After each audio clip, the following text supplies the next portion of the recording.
Sir, papunta na po ako. Dala ko na po yung pagkain na hinihintay nyo. Opo, makakaasa po kayo. Naiingatan ko to. Bibilisan ko po agad para masigurado na umabot sa tanghalian nyo. Sir, pasensya na. Inabot po ako ng malakas na ulan. Huwag naman ganyan, sir. Hindi ko naman po kasalanan na mataas yung tubig pa. Hindi po ako makadaan. Hindi ko po kaya yung halaga na yan, sir. Hindi ko po kayang abunuhan yan. Ito po yung pagkain nyo. Tanggapin nyo na po.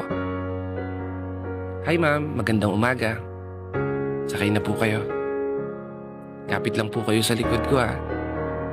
Pangako, makakarating tayo ng ligtas sa pupuntahan mo. Ma'am, suklayin niyo po. Ay ma'am, salamat po. Malaking tulong po ito sa pamilya ko. Hirap no? Oo, isa lang yan sa napakaraming kwento na hindi natin naririnig sa kalsada. Mga kwento at mga pangyayari na hindi natin madalas nakikita. Kaganapan sa buhay ng mga taong palaging hawak ang manubela.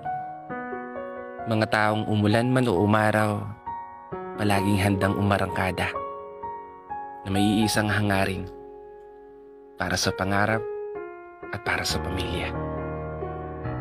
Rider po ako, hindi lang po basta rider lang. May tungkulin na palaging handa akong gampanan, maghatid ng pagkain o personal na kagamitan.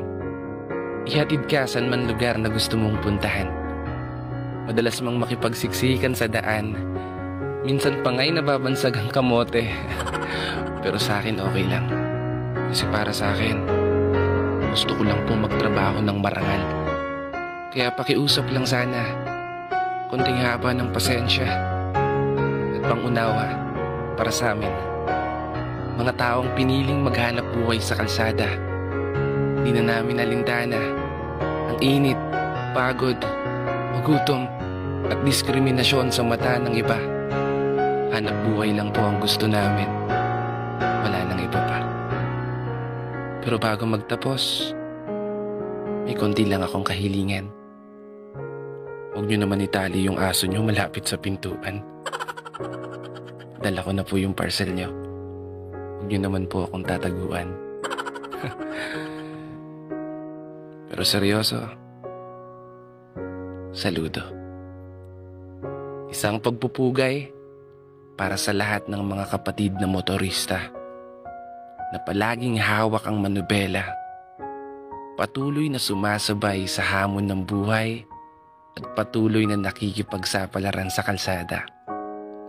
This is your brother Matt for today's video.